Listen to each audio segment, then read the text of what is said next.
Hello guys, welcome to know chemistry. कैसे हो आप सब? उम्मीद करता हूं कि आप सब ठीक होंगे।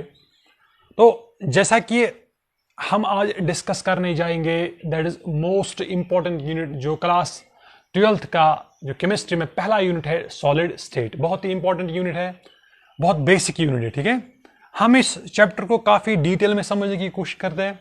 हर एक एक टॉपिक को, एक एक टर्म को, इसको पूरा डिटेल में समझने की कोशिश करते हैं। सो जैसे कि हम आज डिस्कस करेंगे सॉलिड स्टेट। पहले हम जानेंगे कि what are the general characteristics of solid. हालांकि आप क्लास 8 से पढ़ते आ रहे हो, लेकिन हम इसको थोड़ा बहुत रिकैप करेंगे कि what are the general characteristics of solid. ठीक है, सो जो इसका पहला कैरेक्टरिस्टिक है, that is they possess rigidity. जैसे आपने सुना होगा, लिक्विड्स पोजेस फ्लूइडिटी, यानी कि अगर आप लिक्विड किसी फ्लोर पे डालोगे वो फ्लो होना स्टार्ट करेगा, क्योंकि उसमें जो पार्टिकल्स है वो थोड़ा वो दूर दूर है as compared to solid state. लेकिन जो सॉलिड होता है, दे पोजेस रिजिडिटी, यानी कि इसमें पार्टिकल जो है वो बहुत ही क्लोज है, वो बहुत ही टाइटली पैक्ड है, वो फ्लो नहीं होते हैं। That's why they are rigid. जिसका दूसरा कैरेक्टर है, they have high density. Density का मतलब होता है, डेंसिटी का मतलब होता है मास बाय वॉल्यूम। ठीक है, जितना वॉल्यूम कम, डेंसिटी ज्यादा। तो डेंसिटी कब ज्यादा होगी? जब पार्टिकल्स बहुत ही क्लोजली पैक्ड होंगे। तो आपने देखा, जो सॉलिड स्टेट है, जो सॉलिड सबस्टेंस होते हैं, उसमें पार्टिकल जो है बहुत ही टाइटली पैक्ड होते हैं। दैट्स व्हाई उनकी डेंसिटी क्या होती है? हाई। अब तीसरा जो है, that is they poses definite shape and volume. ठीक है, अगर ये पार्टिकल्स बहुत ही क्लोजली है, बहुत ही टाइटली पैक्ड है, तो ओब्वियसली इनका जो वॉल्यूम है वो डेफिनेट है, उसकी जो शेप है वो भी क्या? डेफिनेट है। ये मान लो कि मेरे पास एक बोर्ड है, इसमें पार्टिकल जो है वो बहुत ही टाइटली पैक्ड है। दैट्स व्हाई इसकी शेप जो है, इसका वॉल्यूम जो है वो क्या है? वो फिक्स, वो चेंज होने वाला नहीं है। जो इसका फोर्थ कैरेक्टर है, that is they are incompressible. That means कि हम सॉलिड को फर्दर कंप्रेस नहीं कर सकते। अगर फॉर एग्जांपल मेरे पास एक सॉलिड सबस्टेंस है, ठीक है, तो इसमें पार्टिकल्स क्या है? Are tightly packed. अब मैं चाहता हूं कि मैं इन पार्टिकल्स को बहुत टाइट और ज्यादा टाइट करूं, तो ये पॉसिबल नहीं है। नहीं सर, मैं नहीं मानूंगा, मैं फिर भी जो है फोर्स अप्लाई करूंगा।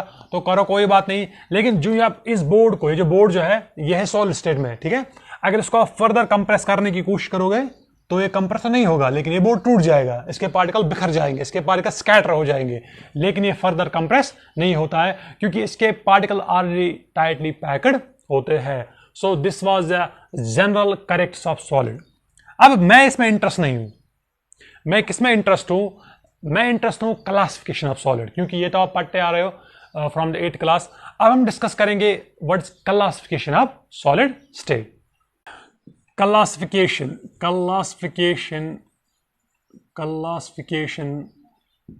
Of solids. इस दुनिया में जितने भी सॉलिड सबस्टेंस है, हमने इसको डिवाइड किया है दो कैटेगरी में। One is called as crystalline solids, जिसको हम ट्रू सॉलिड भी बोलते हो। Number second is amorphous solid, जिसको आप सीडो सॉलिड भी बोलते हो। वो हम आगे डिस्कस करेंगे। पहला जो है, हमने क्लासिफाई किया है सॉलिड स्टेट को into two categories. One is called as crystalline solid, it is called as crystalline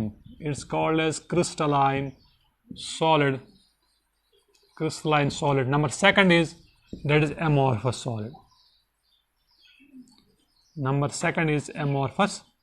solid.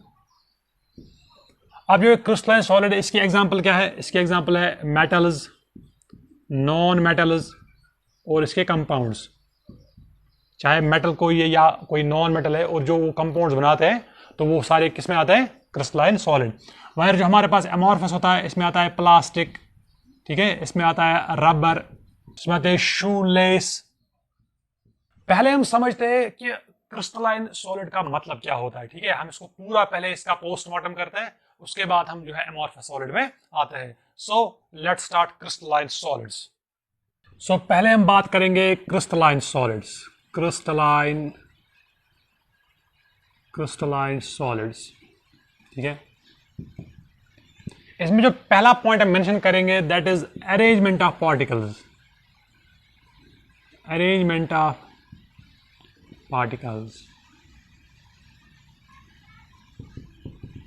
देखो, जो क्रिस्टलाइन सॉलिड्स होते हैं, उसमें जो पैटर्न होता है वो एक रेगुलर पैटर्न होता है, वो एक डेफिनेट पैटर्न होता है, ठीक है, वो एक स्मूथ पैटर्न होता है, उसमें कोई भी रैंडमनेस नहीं होते। सो यहाँ पे हम मेंशन करेंगे the constituent particles.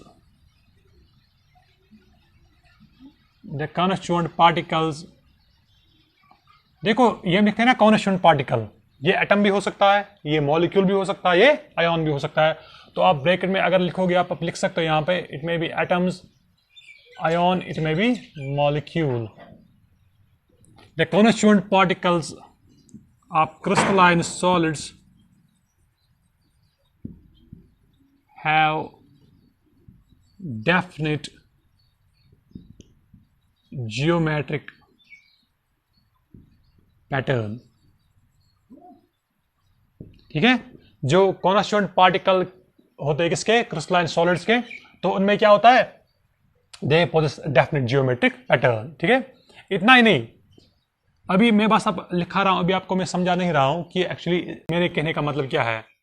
They have या they possess short range as well as long range order।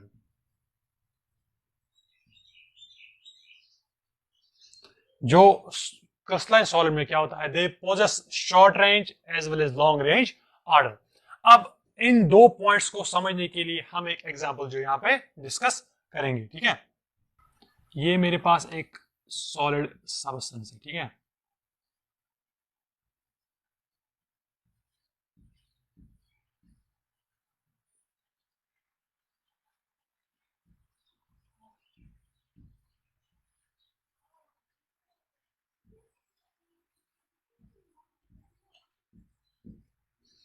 देखो ये मेरे पास एक सॉलिड सब्सटेंस है, ये इसके पार्टिकल्स है। ठीक है, ये इसके पार्टिकल्स है।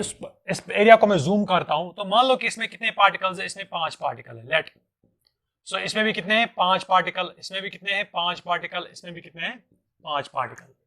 तो क्रिस्टलाइन सॉल्वेंट क्या होता है, it possess short range as well as long range. देखो ये होता है शॉर्ट रेंज, ये खाली इसमें कितने पार्टिकल्स है, 5 पार्टिकल। अब यही 5 पार्टिकल वाला यही एक पोर्शन, यही एक लैटिस, ये जो है रिपीट होता है। देखो ये इसकी कॉपी है, ये इसकी कॉपी है, ये इसकी कॉपी है। ठीक है, एक तो इसका होता है शॉर्ट रेंज, ठीक है, as well as it possess long range order. अगर आप एक साइड आप जानते हो तो आप बाकी अदर साइड्स जान सकते हो, क्योंकि ये जो पैटर्न होता है ये रिपीट होता है। सो इन नटशेल जो क्रिस्टलाइन सॉलिड होता है, पहली बात उसमें जो पैटर्न होता है दैट्स रेगुलर, एक डेफिनेट जियोमेट्रिक पैटर्न होता है उसमें।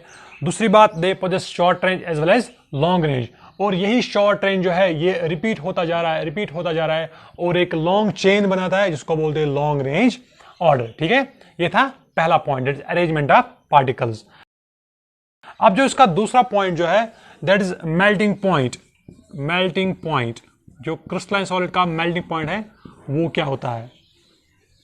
देखो क्या इसका मेल्टिंग पॉइंट वेरी होता है कि इसका एक शार्प मेल्टिंग पॉइंट होता है। ठीक है, देखो हम इसको समझने के लिए, ये मेरे पास एक क्रिस्टल लैट्स है। ठीक है, इसमें लेट, इसमें माना 5 पार्टिकल है। ठीक है, अब 5 particle obviously it is solid, इसमें कुछ हीट तो लगेगी, कुछ एनर्जी तो लगेगी। लेट इसका मेल्टिंग पॉइंट होगा, लेट हम लेंगे 23 डिग्री सेल्सियस। ठीक है, लेट 23 डिग्री सेल्सियस पे क्या होगा, ये मेल्ट होगा।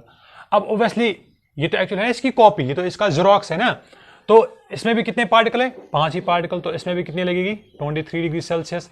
सो इसमें भी 23 डिग्री सेल्सियस, इसमें भी 23 डिग्री सेल्सियस।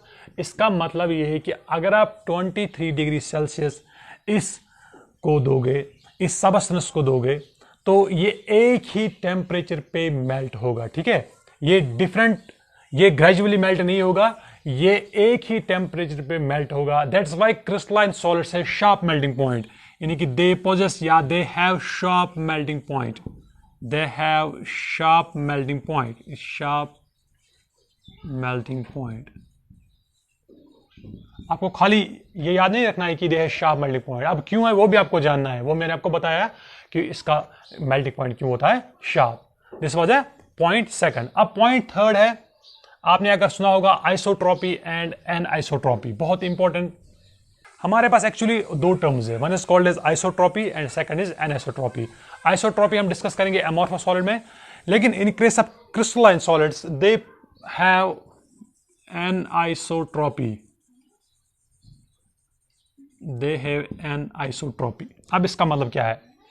इसका मतलब ये है कि हमारे पास कुछ लाइक इलेक्ट्रिकल कंडक्टिविटी,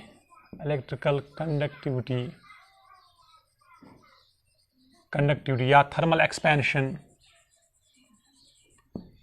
एक्सपेंशन या refractive index. Electrical conductivity, thermal expansion, refractive index, they are different in different direction, यानी कि आप जिस डायरेक्शन में जाओगे इसका वैल्यू अलग अलग होगा। ठीक है, अब वो क्यों होगा हम इसकी एग्जांपल एक पेश करेंगे। हम यहाँ पे एक बहुत ही खूबसूरत एग्जांपल डिस्कस करेंगे। लेट मैं एक बनाता हूं एक स्ट्रक्चर। देखो मैंने एक बनाया यहाँ पे क्रिस्टलाइन सॉलिड का, दैट इज एक स्ट्रक्चर सोडियम क्लोराइड। ठीक है, तो देखो एन आइसोट्रॉपी का मतलब क्या होता है? आप अगर इस डायरेक्शन से जाओगे, इस डायरेक्शन में जो इलेक्ट्रिकल कंडक्टिविटी होगी, लेट इलेक्ट्रिकल कंडक्टिविटी जो है उसका वैल्यू 1 होगा या इसका वैल्यू कुछ भी होगा। ठीक है, लेकिन अगर आप डायरेक्शन चेंज करोगे, डायरेक्शन का मतलब होता है अगर मैं इस डायरेक्शन से जाऊंगा, अब इसका वैल्यू सेम नहीं होगा, इसका वैल्यू क्या होगा? डिफरेंट। नाउ क्यों डिफरेंट होगा ये भी आप समझो। देखो यहां से कौन से पार्टिकल आते हैं? Sodium chloride, sodium chloride, sodium chloride, इसका एक इलेक्ट्रिकल कंडक्टिव वैल्यू होगा।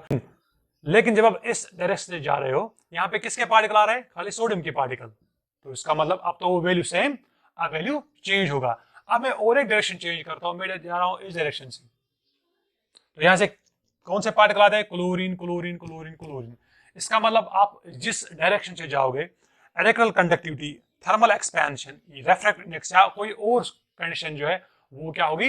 Different in different direction. So ये एक बेस्ट एग्जांपल है समझने के लिए क्यों डिफरेंट होता है। ठीक है, वो डिफरेंट होता है, लेकिन क्यों होता है? क्योंकि अगर हम इस वैल्यू से जाएंगे तो इसके अलग पार्टिकल होंगे, अगर हम इस डायरेक्शन से जाएंगे तो अलग पार्टिकल होंगे, अगर हम इस डायरेक्शन से जाएंगे तो अलग पार्टिकल्स होंगे। सो जो हमारे पास क्रिस्टलाइन सॉलिड होता है, दे पॉजेस एन आइसोट्रॉपी। क्या आप यहां से लिख सकते हो?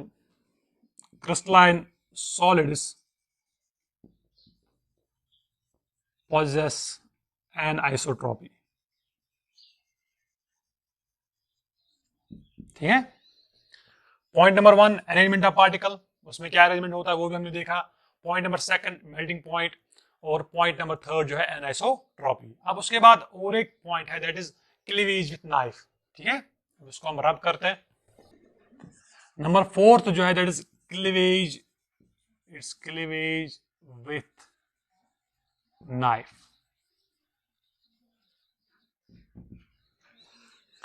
देखो जब आप क्रिस्टलाइन सॉलिड को क्या करते हो? कट, क्या करते हो? With knife. तो जो क्लीवेज है ना, इट इज स्मूथ क्लीवेज। अगर आपने देखा होगा वो पनीर, जब हम पनीर को कट करते हैं विथ नाइफ, इसमें वो कितने खूबसूरत स्लाइस निकलते हैं, कहीं पे आपको कट नजर नहीं आ रहा है। आप देख रहे हो वो जो पीसेस होते हैं वो एक स्मूथ पीस होते हैं, उसमें कोई रफनेस नहीं होती है। सो जब भी आप क्रिस्टलाइन सॉलिड को कट करते हो विथ नाइफ, तो जो ही आप कट करते हो उसमें जो पीसेस वो निकल के आते हैं वो एक स्मूथ पीसेस निकल के आते हैं। वो इसलिए क्योंकि इसमें ऑर्डर क्या होता है? एक रेगुलर ऑर्डर होता है। तो आप यहां पर लिख सकते हो while on cut with knife, while on cut with knife, crystalline solids give smooth cleavage.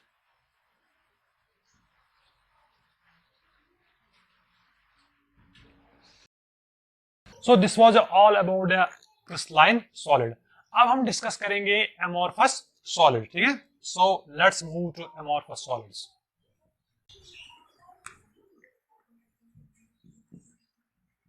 Amorphous solids, पहला जो है that is arrangement of particles, arrangement of particles.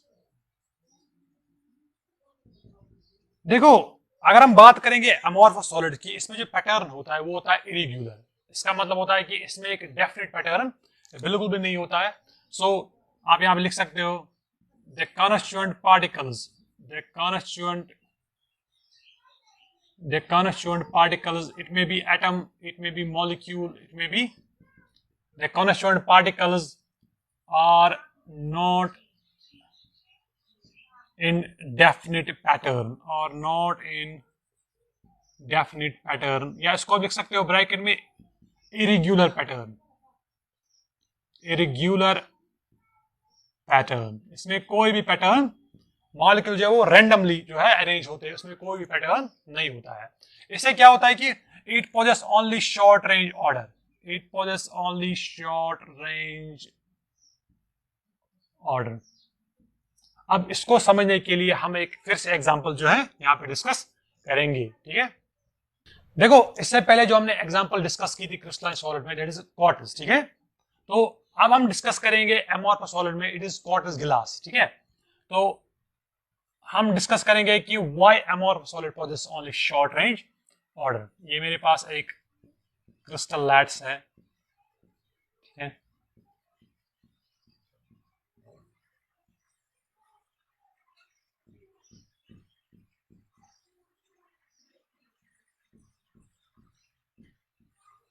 देखो अगर मैं इस पोर्शन को जूम करूं, लेट इसमें 10 पार्टिकल है, ठीक है।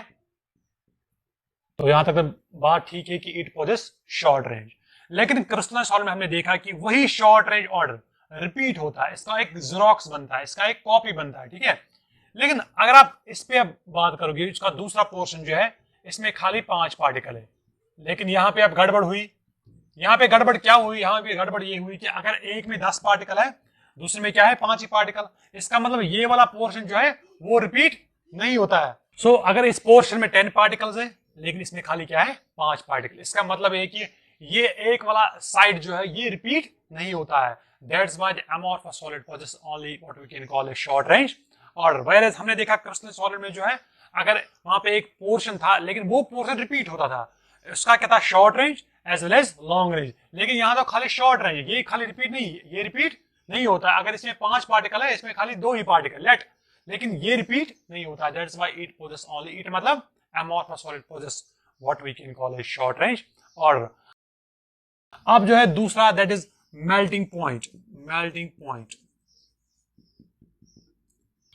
देखो ये जो amorphous सॉलिड होते हैं ये मेल्ट होते ओवर रेंज ऑफ टेम्परेचर। जैसे कि आपने देखा क्रिस्टलाइन सॉलिड में वो एक ही टेम्परेचर पर क्या होते थे मेल्ट, लेकिन ये जो होते हैं amorphous सॉलिड ये मेल्ट तो होते हैं लेकिन रेंज ऑफ टेम्परेचर में। यानी कि फॉर एग्जांपल कोई जो है एक पोर्शन होगा 23 डिग्री सेल्सियस पे, कोई पोर्शन होगा 30 पे, कोई होगा 40 पे। अब वो क्यों होगा ये इंपॉर्टेंट है, ये आप देखिए ये क्यों मेल्ट होगा और रेंज ऑफ टेम्परेचर, ये आप देखिए।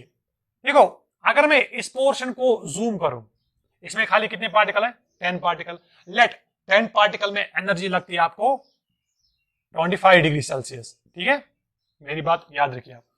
अब मानो कि ये जो दूसरा पोर्शन इसमें कितने पार्टिकल है, इसमें 5 पार्टिकल। अगर पार्टिकल कम है तो इसको ब्रेक करने के लिए आपको एनर्जी भी कम लगेगी। लेट इसमें लगते हैं 15 डिग्री सेल्सियस, ठीक है। मान लो कि अब इसको मैं हाईलाइट करता हूं, इसमें खाली 2 ही पार्टिकल है, तो लेट पार्टिकल कम है तो मेल्टिंग पॉइंट भी कम होगा। लेट इसमें लगता है 10 डिग्री सेल्सियस। अब मुझे बोलो अगर आप इसको हीट सप्लाई करते हो, अगर इसको आप टेम्परेचर सप्लाई करते हो, तो पहले कौन मेल्ट होगा, ये 10 वाला, उसके बाद 15 वाला, उसके बाद 25 वाला, उसके बाद 30 वाला। इसका मतलब कहने का मतलब मेरा ये है कि अगर इसको आप मेल्ट करने की कोशिश करोगे तो it will melt but over a range of temperature, क्योंकि इसका पैटर्न जो है वो रेगुलर नहीं होता है, दैट इज इरेगुलर पैटर्न होता है इसका। तो इसका मेल्टिंग पॉइंट क्या होगा, दैट इज नॉट शार्प, बल्कि they melt over a range of temperature. आप यहाँ लिख सकते हो they melt, they means amorphous solid, they melt over wide range of temperature, wide range of temperature। यहां पे फॉर एग्जाम्पल लिख सकते हो आप from 5 degree celsius to 35 degree celsius, या कुछ भी, इसको बोलते हैं रेंज, ठीक है। वायर जो क्रिस्टलाइन सॉलिड होता है वो मेल्ट होते हैं बट ओवर शार्प, उसका जो मेल्टिंग पॉइंट होता है दैट इज शार्प। अब हमारे पास जो तीसरी पॉइंट ऑफ डिफरेंस है दैट इज आइसोट्रॉपी, आइसोट्रॉपी। हमने देखा क्रिस्टलाइन सॉलिड में क्या होता था कि the properties like electrical conductivity या थर्मल एक्सपेंशन या हमारे पास रेफ्रेक्ट इंडेक्स है वो डिफरेंट था डिफरेंट डायरेक्शन में। वो आपने देखा क्यों था, लेकिन आइसोट्रॉपी का मतलब होता है आप जिस डायरेक्शन से जाओगे उसका वैल्यू क्या होगा, सेम। फॉर एग्जाम्पल अगर आप इस डायरेक्शन से जाओगे तो इसका वैल्यू लेट 2 होगा, ऐसे भी 2 होगा, ऐसे भी 2 होगा। अब वो क्यों होता है, why amorphous solid show isotropy? वो इसलिए इसका पैटर्न जो है वो रेगुलर, इसका पैटर्न होता है इरेगुलर। तो इसकी वजह से ये देखा गया है कि इसमें क्या होता है, इट मतलब it possess amorphous solids possess what we can call as isotropy। ठीक है, तो आप यहां लिख सकते हो properties like electrical conductivity, refractive index, thermal expansion is same in different direction. आप जिस डायरेक्शन से जाओगे उसका वैल्यू जो है वो क्या होगा, सेम। वो इसलिए क्योंकि इसका पैटर्न रेगुलर नहीं होता है। अब जो नंबर 4th पॉइंट है that's cleavage with knife. Cleavage with knife, देखो आपने क्रिस्टल सॉलिड को काट किया तो आपको क्या मिला, स्मूथ क्लीवेज। लेकिन जब आप कट करते हैं अमॉर्फस सॉलिड को तो ये स्मूथ क्लीवेज नहीं देता है। मान लो कि आपके पास एक रबर है, ठीक है, जो आपके पास घर में इरेजर होगा, आप कभी काम करना इसको आप कट करना इरेजर को, तो जो ही आप इरेजर को कट करते हो ना तो उसमें वो पार्टिकल निकल के आते हैं, ठीक है। उसमें कोई भी जो है स्मूथ कट, उसमें कट जो होता है वो होता है इरेगुलर कट, वो होता है रफ कट। सो आप यहां लिख सकते हो amorphous solid gives irregular cut, irregular cut, ठीक है। अमॉर्फस सॉलिड जो है वो क्या देता है, इरेगुलर कट, जब उसको काटा जाता है किससे, नाइफ से। So this was the all about the crystalline and amorphous solids. लेकिन अब जो है एक और इंपॉर्टेंट पॉइंट है, that is most important point, that why crystalline solids are called true solids and why amorphous solids are called pseudo solids. देखो ये जो क्रिस्टलाइन सॉलिड्स होते हैं ये होते हैं ट्रू सॉलिड, ठीक है, क्योंकि ये इसलिए ट्रू सॉलिड्स होते हैं क्योंकि इसका एक रेगुलर पैटर्न होता है, इसका एक डेफिनेट ज्योमेट्री पैटर्न होता है। वही जो अमॉर्फस सॉलिड होते हैं वो होते हैं सीडो सॉलिड्स। देखो क्यों ये सीडो सॉलिड्स होते हैं, देखा गया है जो ओल्ड विंडो पेन्स,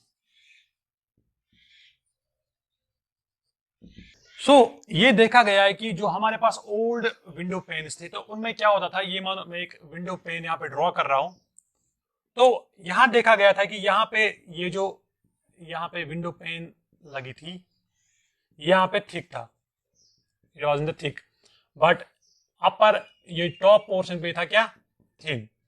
मतलब जो इसके पार्टिकल्स थे वो धीरे धीरे करके कहां पहुंचते थे, यहां नीचे, तो ये इसका पोर्शन जो है वो क्या होता था, इट इज थिक, और ये पार्टिकल जो ऊपर से कहां जा रहे थे, नीचे की तरफ, ये क्या होता था, थिन। लेकिन सर इसका मतलब ये है कि ये तो फ्लो कर रहा है, लेकिन हमने पढ़ा है कहीं ना कहीं लिक्विड पोजेस फ्लूइडिटी, लेकिन यहाँ पे भी वही प्रॉब्लम है ना, यहाँ पे अगर ऊपर था सॉलिड, इसके पार्टिकल टाइटली पैक्ड है, ठीक है। अब हमें पता है कि दे पोजेस रिजिडिटी, उनमें बहुत ज्यादा स्ट्रेंथ होती है, वो पार्टिकल्स मूव नहीं करते। वो जो सॉलिड के पार्टिकल्स है they are more tightly packed, उनमें कोई भी मोशन नहीं होती एक्सेप्ट वाइब्रेशन। लेकिन यहाँ पे हमने क्या देखा कि यहाँ पे पार्टिकल जो ऊपर के पार्टिकल्स है वो कहाँ नीचे जो है वो सेटल डाउन नीचे हो गए, या आप कह सकते हैं जब वो बॉटम पे पहुंचे तो वो सारे पार्टिकल यहाँ क्या हो गए, जमा। इससे क्या हुआ कि ये नीचे वाला पोर्शन क्या बना, थिक, ऊपर क्या बना, थिन।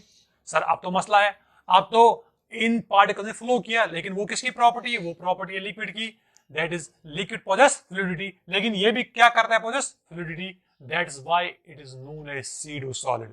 ये दिखने में तो सॉलिड है, ये बाहर से तो सॉलिड है, लेकिन अंदर से खोखला है, अंदर से क्या है, सीडो, अंदर से खत्म है, अंदर से ट्रू सॉलिड नहीं है। अब क्वेश्चन ये है कि क्या हम क्रिस्टलाइन सॉलिड्स को चेंज कर सकते हैं अमॉर्फस सॉलिड?